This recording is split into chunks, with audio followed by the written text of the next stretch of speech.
Assalamualaikum warahmatullahi wabarakatuh. Selamat datang di perkuliahan Kimia Komputasi. Kali ini pada video ini kita akan membahas mengenai kinetika kimia ya, yang lebih tepatnya membahas tentang gimana suatu simulasi dari kinetika kimia yang membahas tentang laju reaksi itu bisa membantu untuk mensimulasi atau memprediksi dari suatu reaksi kimia ya.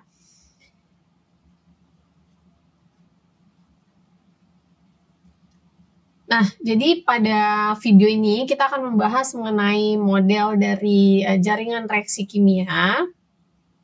Di mana ini konten-konten yang akan kita bahas pada video ini. Jadi ada membahas tentang close dan open dari network suatu reaksi kimia. Kemudian ada dinamika behavior dari suatu jaringan reaksi kimia.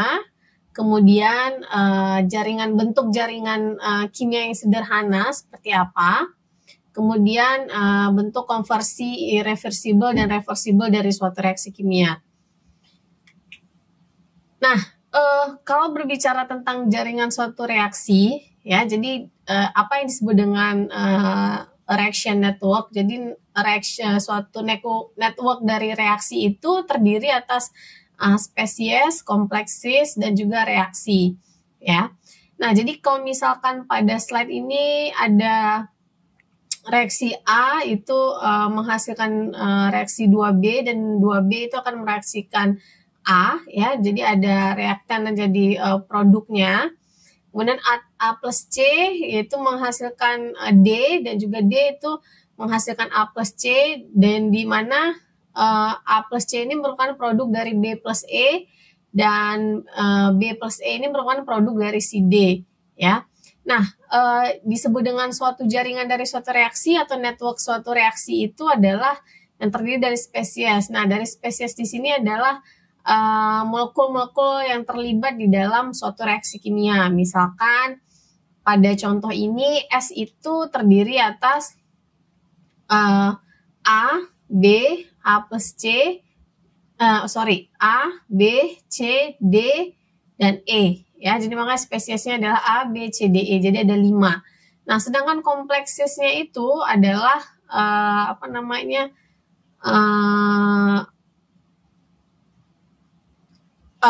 produk ataupun reaktan yang terjadi di sana, yaitu ada si A saja, ada 2B, ada A plus C, ada D saja, dan ada B tambah E. Ya. Sedangkan reaksinya apa? Nah, reaksinya itu dari A ke 2B, ya, nanti terus 2B ke A plus C ke D, D ke A plus C. Jadi kalau kita hitung nanti sampai B plus E ke A tambah C. Jadi ada sekitar 6, ya. Jadi ada sekitar 6 reaksi. Nah, jadi suatu reaksi network dari suatu reaksi itu disebut dengan suatu network apabila dia memenuhi ini semua. Nah, apa hubungannya nanti dengan kita melakukan simulasi terhadap model ini? Ya, nah, jadi yang seperti saya katakan tadi, suatu network dari reaksi kimia itu mendefinisikan spesies, kompleksis, dan juga suatu himpunan dari reaksi. Ya, jadi kalau misalkan saya punya spesiesnya itu adalah suatu konstituen molekul ya yang merupakan deretan dari beberapa reaksi kimia. Nah, jadi di sini bisa kita lihat bahwa si S itu adalah S1 sampai SD ya. Kemudian sedangkan C ini merupakan kombinasi linear dari si spesies ini ya, yang bisa dibentuk sebagai yang akan digunakan pada dalam setiap reaksi. Nah, ini biasanya kalau secara matematik itu dia bisa dinyatakan sebagai suatu vektor ya yang mendefinisikan jumlah dari molekul dari setiap spesies yang dikonsumsi ataupun yang dibangun pada suatu reaksi ke K. Nah, sedangkan suatu kumpulan reaksi di mana R itu sama dengan YK ya.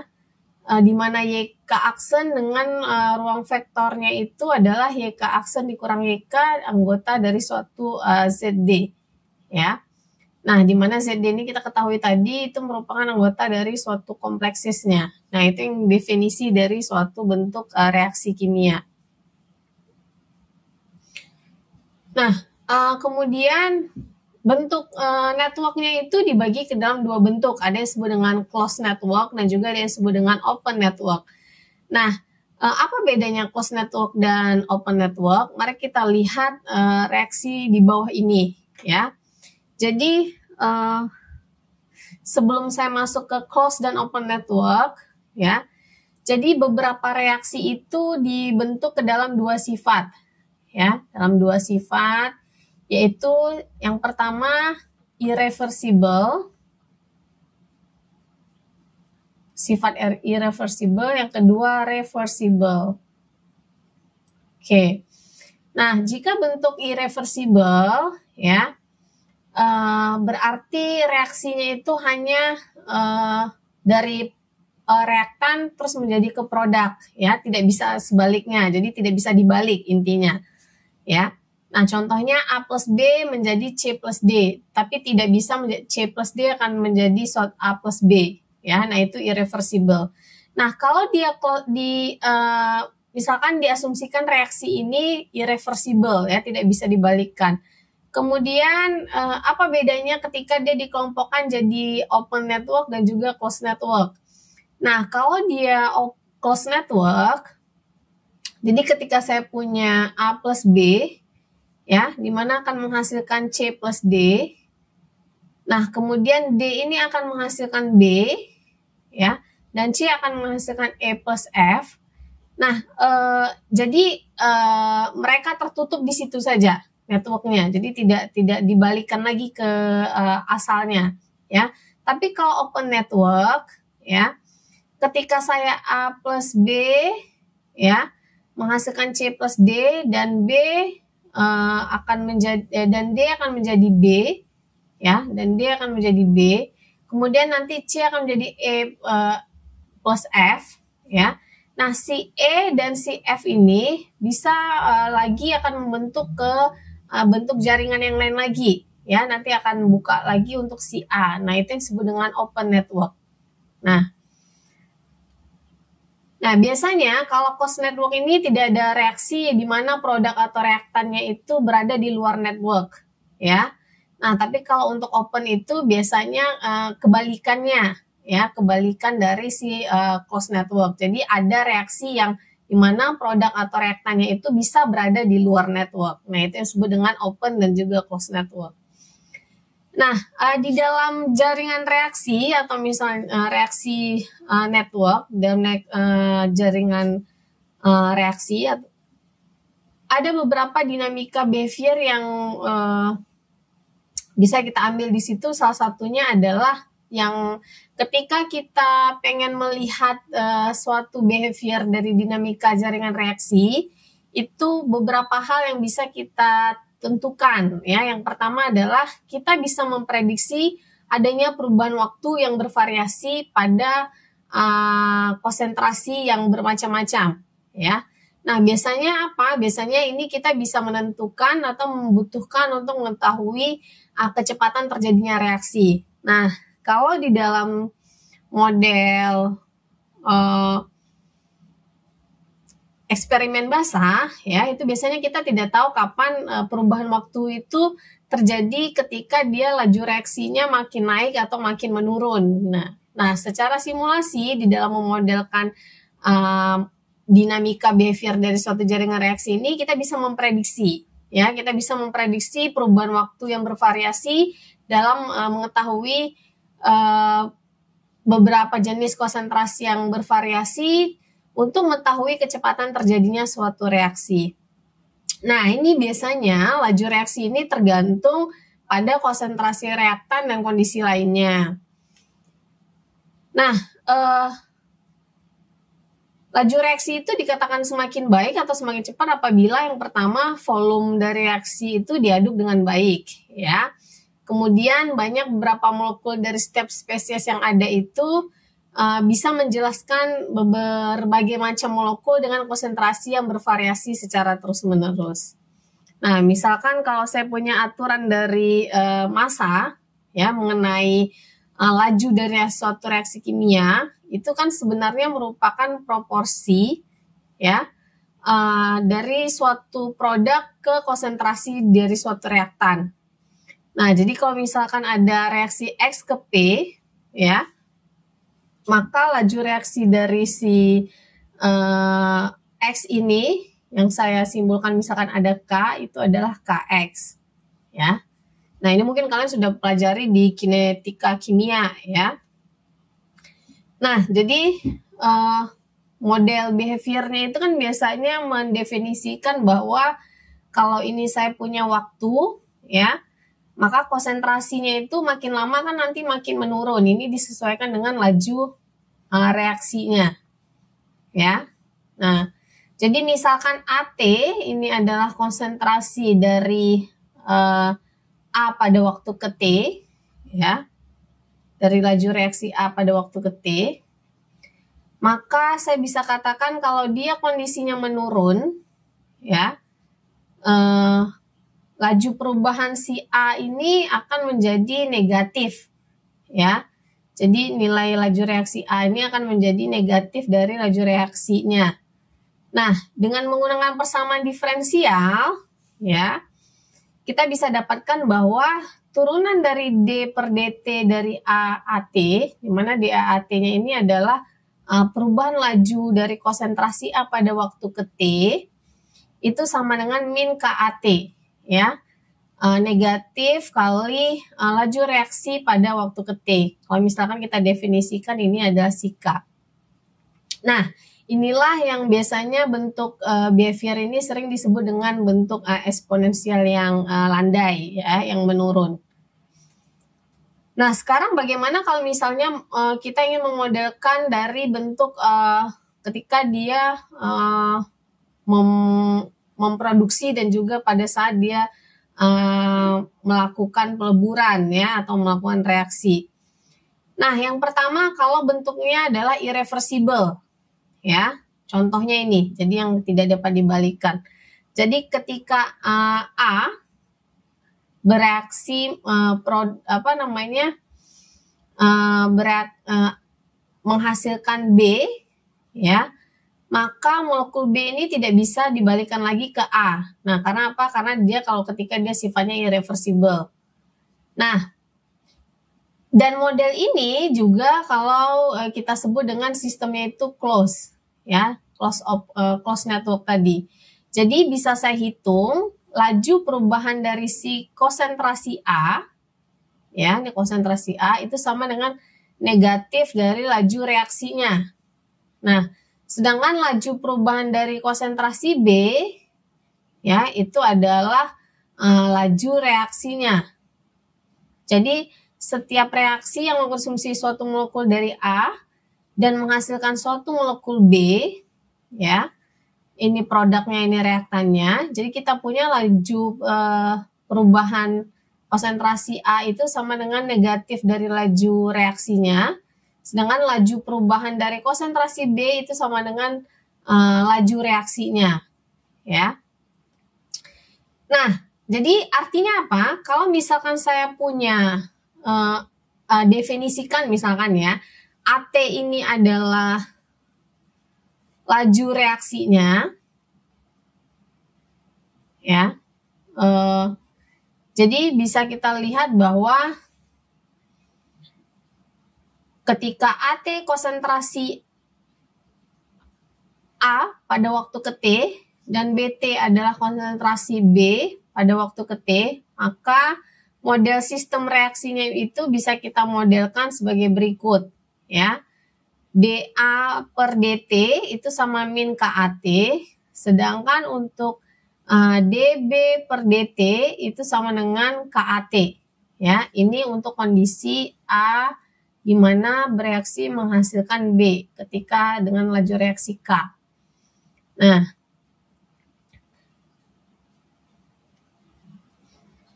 sehingga kalau kita tulis, ya, ketika dia dijumlahkan, ya, laju reaksi A ditambah BT, perubahan laju reaksi A ditambah BT itu sama dengan perubahan laju AT ditambah perubahan laju BT. Jadi ada tadi perubahan laju AT itu min KAT, perubahan laju BT itu KAT, dapatnya adalah 0. Ya, min KAT plus KAT sama dengan 0. Jadi mengkonfirmasikan bahwa konsentrasi dari AT tambah BT itu tidak akan pernah berubah dengan waktu, ya. Nah, ketika kita mengaplikasikannya pada aturan massa yang menentukan bahwa laju dari si A ke B ini adalah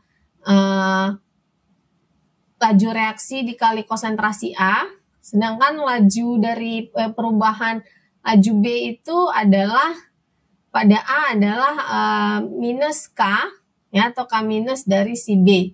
Nah, contoh.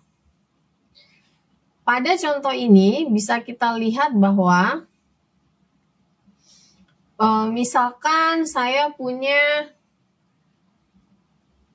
A bereaksi 2B, A plus C bereaksi menjadi D, D bereaksi menjadi B, ya. Jadi kalau kita lihat ini kan dia sebenarnya sudah membentuk network, ya, network dari reaksi. Karena kenapa? Karena kita punya spesiesnya itu adalah si A, B, C, D, E, ya. Sedangkan kompleksisnya itu kita punya adalah si kompleksisnya itu berarti kita punya A, 2B, ya, A plus C, kombinasi linearnya D dan B plus E. Nah, sedangkan reaksinya sini apa aja? Ada A ke 2B, ada 2B ke A, ada A plus C ke D, kemudian sebaliknya D ke A plus C, sampai pada bentuk dari si B plus E ke A plus C, kemudian D ke B plus E, ya. Nah, jadi kalau dihitung berarti ada berapa reaksi nih? 1, 2, 3, 4, 5, 6, ya. Jadi ada 6 reaksi. Nah, berarti karena spesiesnya ada 5, maka kita akan mencari laju perubahan konsentrasi untuk 5 molekul ini, ya. Jadi laju perubahan untuk si A, si B, si C, si D, dan juga si E. Nah, yang pertama, kalau kita berbicara untuk si A, ya, misalkan saya contohkan untuk si A di sini. Jadi kalau untuk si A itu kita bisa lihat bahwa minus KA, ya, minus KA itu adalah ketika di 2B, ya. Jadi dia kan sebagai reaktan di A itu sebagai reaktan produknya itu ada 2B, ya. Jadi di sini maka di 2B-nya ini dia akan menjadi nilai negatif, ya. Jadi negatif laju reaksi A ketika 2B dikali konsentrasi A, ya, ditambah ketika dia jadi kalau sini saya buat K, ya, ada K juga, ditambah dengan laju reaksi dari 2B ke A, ya, dikali dengan konsentrasi B dikuadratkan. Kenapa dikuadratkan? Karena ada 2 di sini, ya. Dikurangi dengan, nah, mana lagi yang ada A, yaitu ternyata di sini.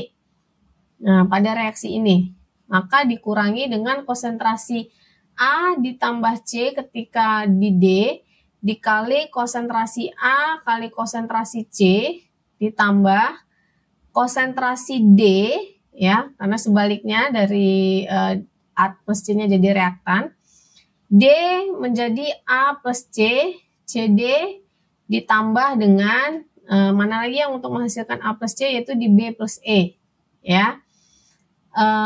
K, B plus E, laju reaksi B plus E pada saat A plus C, ya. Karena kenapa dia positif? Karena dia sekarang menjadi produknya, ya. Dikali konsentrasi B kali konsentrasi E. Nah, begitu untuk seterusnya, ya. Nah, jadi intinya begini, ketika dia menjadi suatu produk, ya, ketika dia menjadi suatu produk di di suatu hasil reaksinya, maka konsentrasinya itu nanti akan bernilai positif, ya. Tapi ketika dia menghasilkan jadi suatu reaktan itu, maka konsentrasinya akan dikalikan dengan negatif. Nah, intinya seperti itu. Nah, nanti kalian bisa coba di rumah ya, apakah ini benar untuk konsentrasi B, C, D, dan juga E. Nah, selanjutnya, kalau misalkan kita masuk kepada contoh ini, ya, kira-kira bagaimana untuk reaksi setiap molekul ini, ya. Jadi kalau saya contohkan, kalau untuk saya ambil satu ya, perubahan konsentrasi A terhadap T. Oke, ini berarti saya akan punya itu adalah karena dia menjadi suatu reaktan, maka di sini menjadi min K1 konsentrasi dari C. Ya. Nah, karena dia akan mengalihkan kalau dia sebagai suatu reaktan negatif darinya. Ya, tapi kalau dia sebagai suatu produk, maka nanti dia konsentrasinya menjadi positif dan dikalikan dengan siapa reaktannya. Nah, kemudian di sini dia sebagai produk, ya, berarti dia akan menambahkan K3 dari konsentrasi si D, ya, K3 dari konsentrasi si D. Oke, nah, jadi seperti ini, ya.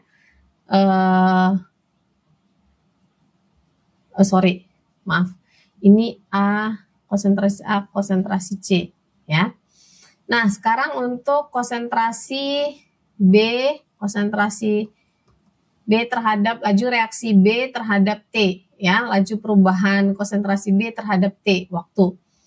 Nah, kita lihat waktu. Untuk waktu terhadap B, ya, itu pertama ditentukan oleh min K1 dari si konsentrasi A, konsentrasi B, ya, ditambah dengan K2 kali konsentrasi C kuadrat, ya. Oke, sama seperti ini tadi, ya, kali konsentrasi dari si C kuadrat, ya, karena dia sebagai B, ya. Oke, kemudian mana lagi ada B, udah habis ya sampai di sini. Kemudian nanti konsentrasi C dan konsentrasi D. Nah, ini nanti bisa kalian tentukan ya untuk masing-masing konsentrasi C, konsentrasi D. Nah, jadi kalau secara tidak langsung nanti ini yang akan kita plot ke dalam suatu grafik, ya. Nah, kemudian untuk video selanjutnya kita akan mensimulasikan bagaimana model dari suatu reaksi kimia yang bentuk network kimia ini ya bisa membantu untuk melakukan prediksi terhadap ini tadi ya. Perubahan waktu yang bervariasi itu bisa mengetahui kecepatan terjadinya reaksi itu pada waktu keberapa, dan biasanya ini bisa kita lihat dari bentuk konsentrasi suatu reaktan dan kondisi lainnya. Nah, oke, mungkin untuk video materi mengenai memodelkan dari suatu bentuk jaringan kimianya akan kita lanjutkan kepada video berikutnya, yaitu tentang mensimulasikan reaksi kimianya. Ini referensi yang diambil ya dari slide ini, dan saya akhiri dengan assalamualaikum warahmatullahi wabarakatuh. Sampai ketemu di video berikutnya untuk tutorial dari suatu mensimulasikan laju reaksi. Oke, terima kasih. Sampai ketemu di video selanjutnya.